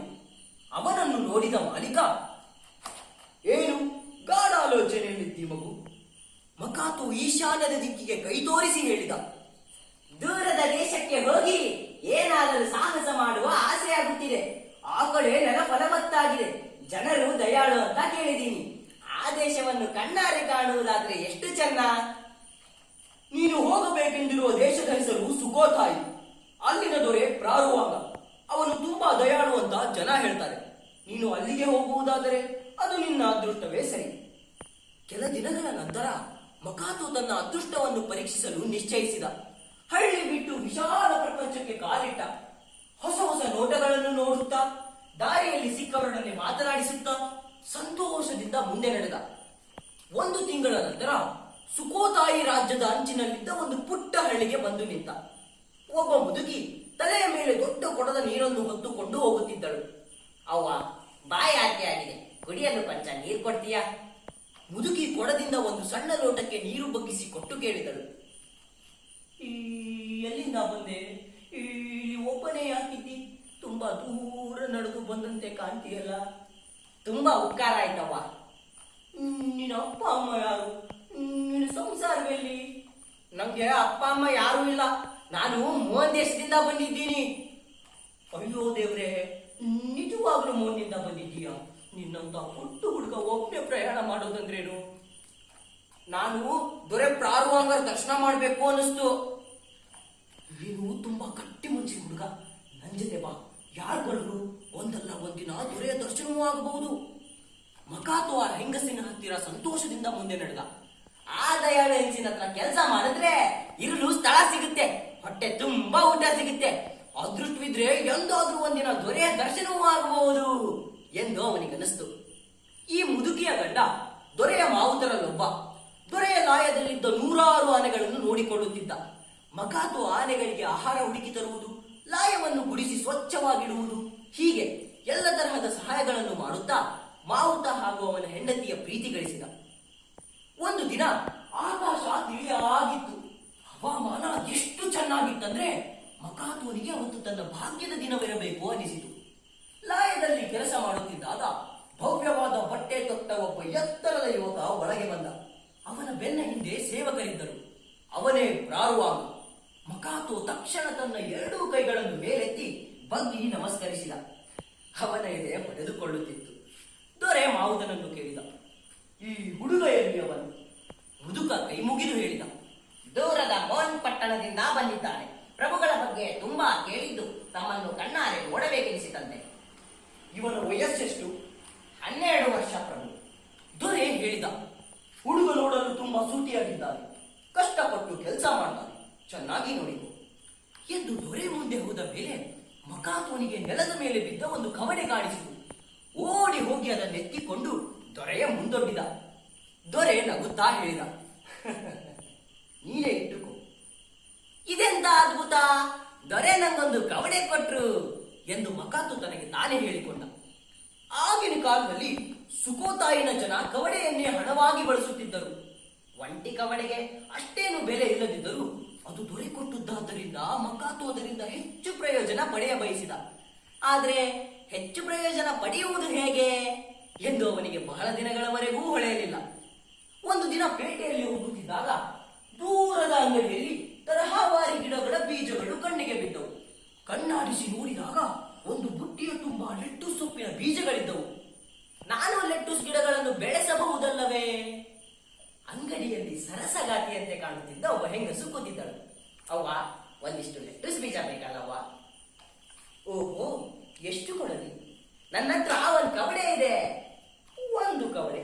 ಅದಕ್ಕೆಷ್ಟು ಬರುತ್ತೆ? ಅಷ್ಟು ಕಡಿಮೆ ಅಳೆಯೋಕ್ಕೂ ಆಗಲ್ವಲ್ಲ? ಮಕಾತು ಉತ್ಸಾಹದಿಂದ ಹೇಳಿದ, ಬೀಜದ ಗುಡ್ಡೆಗೆ ನಾನು ಬೇಡನ್ನತ್ತೀನಿ, ಅದಕ್ಕೆ ಎಷ್ಟು ಅಂಟುಕೊಳ್ಳುತ್ತೋ ಅಷ್ಟು ಕೊಡು. 1 ಕವಡೆಗೆ ಅಷ್ಟು ಸರಿ ಅಂತ ಅನ್ಸುತ್ತೆ. ಮಕಾತುವನ ಸಲಹೆ ಅವಳಿಗೆ ತಮಾಷೆ ಅನ್ನಿಸಿತು. ಸರಿ ತಗೋ ಅಂದಳು. ಮಕಾತು ಅವಳ ಕೈಯಲ್ಲಿ ಕವಡೆ ಇಟ್ಟು ಆಮೇಲೆ ತನ್ನ ಬೆರಳನ್ನು ಬಾಯಲ್ಲಿಟ್ಟು ಒದ್ದೆ ಮಾಡಿ ಬೀಜದ ಗುಟ್ಟಿಗೆ ಹತ್ತಿದ. ಬೆರಳನ್ನು ಮೇಲೆತ್ತಿದಾಗ ಬೆರಳು ಸುತ್ತಲೂ ಬೀಜಗಳಂಟಿಕೊಂಡಿದ್ದವು. ಅವುಗಳನ್ನು ಕೆರೆದು ಅಂಗೈಯಲ್ಲಿ ಭದ್ರವಾಗಿ ಇಟ್ಟುಕೊಂಡು ಸಂತೋಷದಿಂದ ಮನೆಗೆ ಬಂದ. ಈಗ ಮಕಾತುನ ಬಳಿ ಬೀಜಗಳಿದ್ದವು. ಅವನು ದಿನದಿನವೂ ಹೊಸ ಹೊಸ ಜಾಗ ಹುಡುಕಿ ಅಗೆದು ಬೀಜಗಳನ್ನು ನೆಟ್ಟು ದಿನವೂ ಪಾತಿಗೆ ನೀರು ಹಾಕಿದ. ಕೆಲವೇ ದಿನಗಳಲ್ಲಿ ಸಸಿಗಳು ಹುಟ್ಟಿಕೊಂಡವು. ಅವನಿಗೆ ತನ್ನ ಬಗ್ಗೆ ಹೆಮ್ಮೆ ಎನಿಸಿತು. ಎಷ್ಟು ಒಳ್ಳೆಯ ಲೆಟ್ಟುಸ್ ಇವು, ದೊರೆಗೂ ಒಂದಿಷ್ಟು ಕೊಡಲಾದರೆ ಅಂದುಕೊಂಡ. ಮತ್ತೆ ಒಂದು ದಿನ ದೊರೆ ಲಾಯದ ಮುಂದೆ ಹಾದು ಹೋಗುತ್ತಿದ್ದಾಗ ಆ ಅವಕಾಶಕ್ಕೆ ಕಾದಿದ್ದ ಮಕಾತು ಓಡಿ ಹೋಗಿ ದೊರೆಗೆ ಅಡ್ಡ ಬಿದ್ದು ದೊಡ್ಡ ದೊಡ್ಡ ಲೆಟ್ಟುಸ್ಗಳನ್ನು ಅರ್ಪಿಸಿದ. ದೊರೆ ಬೆರಗಾಗಿ ಕೇಳಿದ, ಇವುಗಳನ್ನು ಎಲ್ಲಿಂದ ತಂದೆ? ನಾನೇ ಬೆಳೆದಿದ್ದು ಪ್ರಭು, ಅಂದು ನೀವು ಒಂದು ಕವಡೆ ಕೊಟ್ಟಿದ್ರಲ್ಲ ಅದರಿಂದ. ಅದು ಹೇಗೆ? ಮಕಾತು ಕತೆ ಎಲ್ಲವನ್ನೂ ಹೇಳಿದ. ದೊರೆ ಅವನ ಬುದ್ಧಿ ಉದ್ಯೋಗಶೀಲತೆಗೆ ಮೆಚ್ಚಿ ಅರಮನೆಗೆ ಕರೆದುಕೊಂಡು ಅಲ್ಲೇ ಕೆಲಸ ಕೊಟ್ಟ. ದಿನ ಕಳೆದಂತೆ ಮಕಾತು ಚೆಲುವಾಗಿ ಎತ್ತರಕ್ಕೆ ಬೆಳೆದ. ನಯ ನಾಜೂಕುಗಳನ್ನು ಕಲಿತುಕೊಂಡು ಸ್ವಾಮಿಯ ಸೇವೆ ಮಾಡಿದ.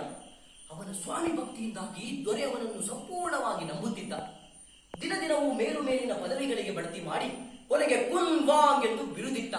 ಹಾಗೆಂದರೆ ಆಸ್ಥಾನದಲ್ಲಿ ಅತ್ಯಂತ ಪ್ರಮುಖನಾದವನು ಎಂದರ್ಥ. ಆಮೇಲೆ ತನ್ನ ಕಿರಿಯ ಮಗಳನ್ನು ಕೊಟ್ಟು ಮದುವೆಯನ್ನೂ ಮಾಡಿದ. ವೋನ್ ಪ್ರಾಂತದ ರಾಜನನ್ನಾಗಿ ನೇಮಿಸಿದ. ಹಿಂದೊಮ್ಮೆ ಬಡವನು ಅನಾಥನೂ ಆಗಿದ್ದ ಮಕಾತೋನೆ ಈ ಸಮೃದ್ಧ ದೇಶದ ಅರಸನಾದ. Thank you.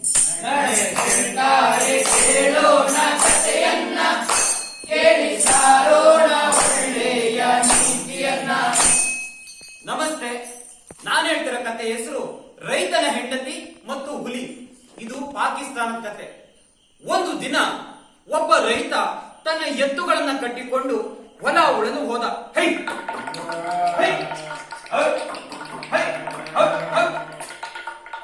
ಅವನಿನ್ನು ಮೊದಲ ಸಾಲು ಒಡೆದು ಮುಗಿಸುವಷ್ಟರಲ್ಲಿ ಹಿಂದಿನಿಂದ ಒಂದು ಹುಲಿ ಬಂದು, ದೇವರು ನಿನ್ನನ್ನ ಚೆನ್ನಾಗಿಟ್ಟಿರಲಿ, ಇವತ್ತು ಹೇಗಿದ್ದೀಯಣ್ಣ ಎಂದು ಕೇಳಿತು.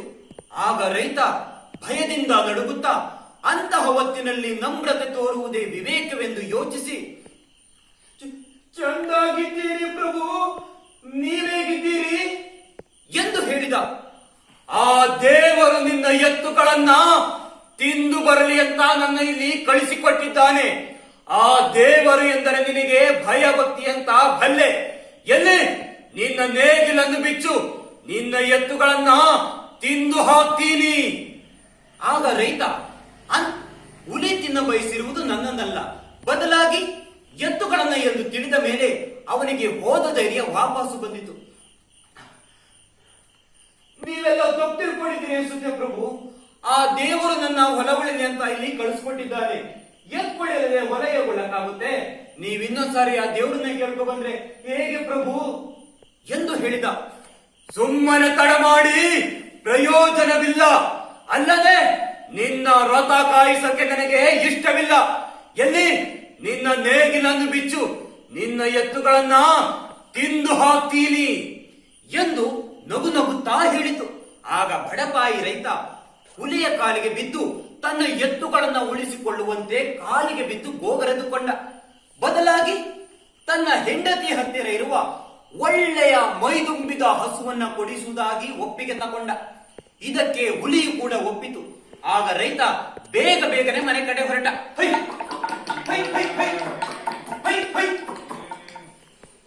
ಆ ರೈತನ ಹೆಂಗಸು ಕಷ್ಟಪಟ್ಟು ಕೆಲಸ ಮಾಡುವ ಹುರುಪಿನ ಹೆಂಗಸು. ಗಂಡ ಹೊತ್ತಿನ ಮುಂಚೆಗೆ ಮನೆಗೆ ಬಂದುದನ್ನ ಕಂಡು,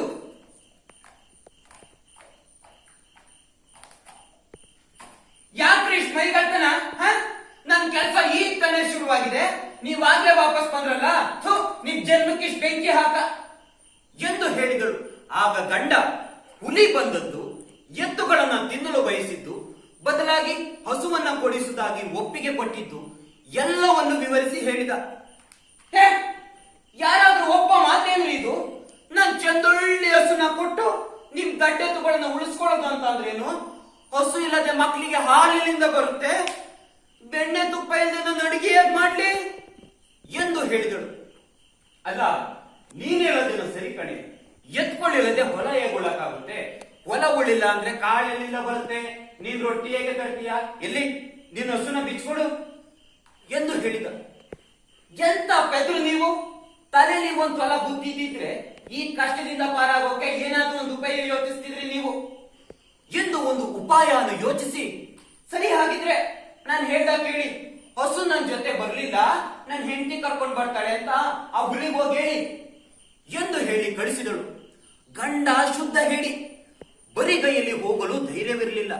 ಇನ್ನೇನು ಕೊಂಚ ಹೊತ್ತಿನಲ್ಲಿ ಆ ಹಸುವನ್ನ ತಿಂದು ಹಾಕ್ತೀನಿ ಎಂದು ಆ ಹುಲಿ ತನ್ನ ಹಲ್ಲು ಉಗುರುಗಳನ್ನ ದಿಗಿಲು ಹುಟ್ಟಿಸುವಂತೆ ಮಸೆಯುತ್ತಿತ್ತು. ತನ್ನ ಬಾಲವನ್ನ ನೆಲ ಕಬ್ಬಳಿಸಿ ಮೀಸೆಯನ್ನ ಕುಣಿಸುತ್ತಿತ್ತು. ಇದನ್ನು ನೋಡಿದ ರೈತನ ಮೊಣಕಾಲು ಒಂದಕ್ಕೊಂದು ಬಡಿಯತೊಡಗಿದವು. ಈ ಕಡೆ ಗಂಡ ಮನೆ ಬಿಟ್ಟು ಹೋದ ಮೇಲೆ ಹೆಂಡತಿ ಲಾಯಕ್ಕೆ ಹೋಗಿ ಒಂದು ಕುದುರೆ ಮನೆಗೆ ಜೀನು ಕಟ್ಟಿದಳು. ಗಂಡನ ಬಟ್ಟೆಯಲ್ಲಿ ಒಳ್ಳೆಯ ಬಟ್ಟೆಯನ್ನ ಆರಿಸಿ ತೊಟ್ಟಳು. ಆದಷ್ಟು ಎತ್ತರವಾಗಿ ಕಾಣಲಿ ಎಂದು ರುಮಾಲನ್ನ ಮೇಲೆತ್ತಿ ಕಟ್ಟಿಕೊಂಡಳು. ಕುದುರೆಯ ಟಿವಿಯನ್ನ ತೊನೆಯುತ್ತಾ ಆ ಹೊಲದ ಹತ್ತಿರ ಹೊರಟಳು.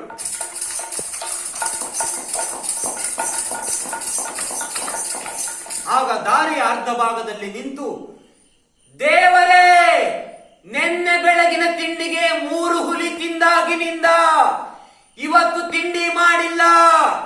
ಇವತ್ತಿನ ಬೆಳಗಿನ ತಿಂಡಿಗೆ ಒಂದು ಹುಲಿ ಸಿಗುವಂತೆ ಮಾಡಪ್ಪ ಎಂದು ಜೋರಾಗಿ ಕೂಗಿಕೊಂಡಳು. ಹುಲಿಗೆ ಆ ಮಾತು ಕೇಳಿಸಿತು. ಅದನ್ನು ಆಡಿದ ವ್ಯಕ್ತಿ ಧೈರ್ಯದಿಂದ ತನ್ನ ಕಡೆಗೆ ಕುದುರೆ ಸವಾರಿ ಮಾಡುತ್ತಾ ಬರುತ್ತಿರುವುದನ್ನು ಕಂಡು ಆ ಹುಲಿ ಗಾಬರಿಯಿಂದ ಕಾಡಿನ ತಾವು ಓಟ ಕಿತ್ತಿತು. ಹುಲಿಗಳು ತಾವು ತಿಂದ ಮೇಲೆ ಮೂಳೆಗಳನ್ನು ತಿನ್ನಲೆಂದು ತಮ್ಮ ಜೊತೆ ಸದಾ ಒಂದೊಂದು ನರಿಗಳನ್ನ ಇಟ್ಟುಕೊಂಡಿರುತ್ತವೆ. ಹುಲಿ ಓಡಿದ ವೇಗಕ್ಕೆ ಪಕ್ಕದಲ್ಲಿದ್ದ ತನ್ನ ಬಂಟನರಿಗೆ ಡಿಕ್ಕಿ ಹೊಡೆದು ಅದು ಕೆಳಗೆ ಉರುಳುವುದರಲ್ಲಿತ್ತು.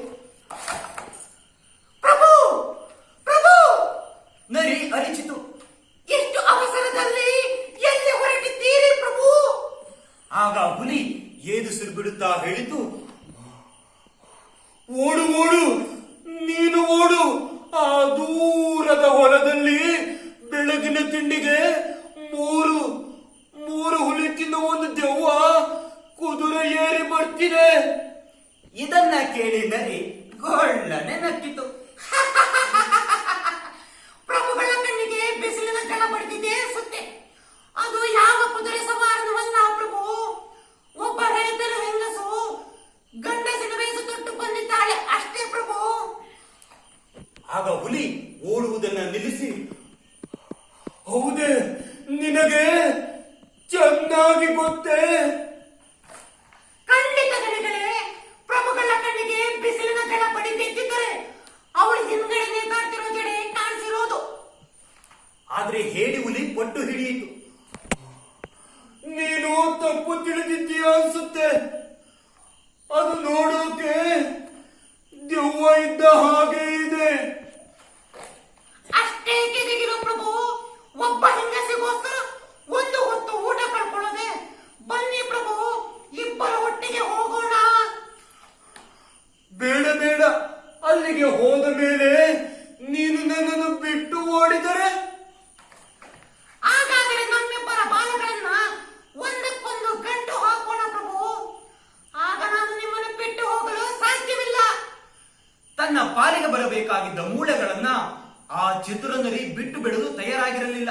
ಹೀಗೆ ಆ ಹುಲಿ ಮತ್ತೆ ನರಿ ಒಂದಕ್ಕೊಂದು ಬಾಲಗಂಟು ಹಾಕಿಕೊಂಡು ಆ ಹೊಲದ ಹತ್ತಿರ ಹೊರಟವು. ನನ್ನ ಮುಂದೆ ಬಾ, ನನಗೆ ಭಯವಾಗುತ್ತೆ. ಚಿಕ್ಕವರೆಲ್ಲ ದೊಡ್ಡವರ ಮುಂದೆ ಹೋಗುವುದುಂಟೆ. ನಡೆಯಿರಿ ಪ್ರಭು, ನಿಮ್ಮ ಹಿನ್ನೆಲೆ ಬರುತ್ತೇನೆ ಎಂದು ಒಂದಕ್ಕೊಂದು ಮಾತನಾಡಿಕೊಂಡು ಹೊರಟವು. ಈ ಕಡೆ ಆ ರೈತ ಮತ್ತೆ ಅವನ ಹೆಂಡತಿ ತಾವು ಹುಲಿಗೆ ಮಾಡಿದ ಮೋಸವನ್ನು ನೆನೆಸಿಕೊಂಡು ಹೊಲದಲ್ಲಿ ನಗುತ್ತಾ ಕುಳಿತಿದ್ದರು.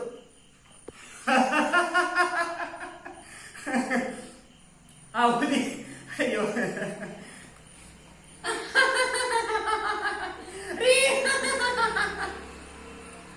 ಇದ್ದಕ್ಕಿದ್ದಂತೆಯೇ ಆ ಪ್ರಾಣಿಗಳೆರಡು ಹತ್ತಿರ ಬರುತ್ತಿರುವುದು ಆ ರೈತನ ಕಣ್ಣಿಗೆ ಕಾಣಿಸಿತು.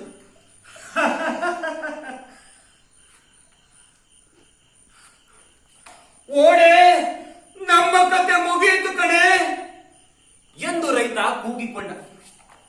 ಅದು ಯಾಕೋ ಸ್ವಲ್ಪ ಸುಮ್ಮನಿರಿ, ನಿಮ್ಮ ಗಲಾಟೆಯಲ್ಲಿ ನನ್ನ ಮಾತು ನನಗೆ ಕೇಳಿಸ್ತಿಲ್ಲ ಎಂದು ಹೆಂಡತಿ ಹೇಳಿದಳು.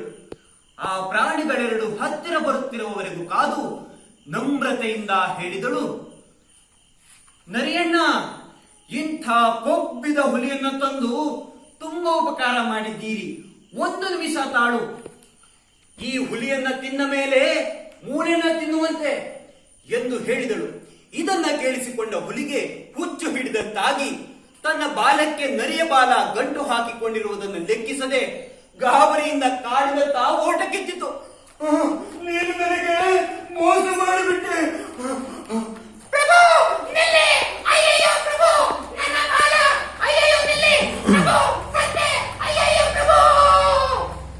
ಪಾಪ ಆ ನರಿ ನಿಲ್ಲು ನಿಲ್ಲೆಂದು ಎಷ್ಟೇ ಕೂಗಿದರೂ ಒರಿಚಿದರು ಆ ಹುಲಿಗೆ ಇನ್ನೂ ದಿಗಿಲು ಹಿಡಿದಂತಾಗಿ ಕಾಡಿನತ್ತ ಓಟ ಕಿತ್ತಿತು. ಪಾಪ ನರಿಯ ಮೈಯಲ್ಲೆಲ್ಲ ಬೊಬ್ಬೆ ಎದ್ದು ಆ ನರಿಯು ಸತ್ತು ಹೋಯಿತು. ಅದೇ ಕೊನೆ. ಆ ರೈತ ಮತ್ತೆ ಅವನ ಹೆಂಡತಿಗೆ ಆ ಹುಲಿ ಮತ್ತೆ ಕಾಟ ಕೊಡಲೇ ಇಲ್ಲ. ಕೇಳೋಣ ಕಥೆಯನ್ನ, ಕೇಳಿ ಸಾರೋಣ ಒಳ್ಳೆಯ ನೀತಿಯನ್ನ. ಇನ್ನು ಅವರಿಬ್ಬರಿದ್ದು ಮತ್ತೆ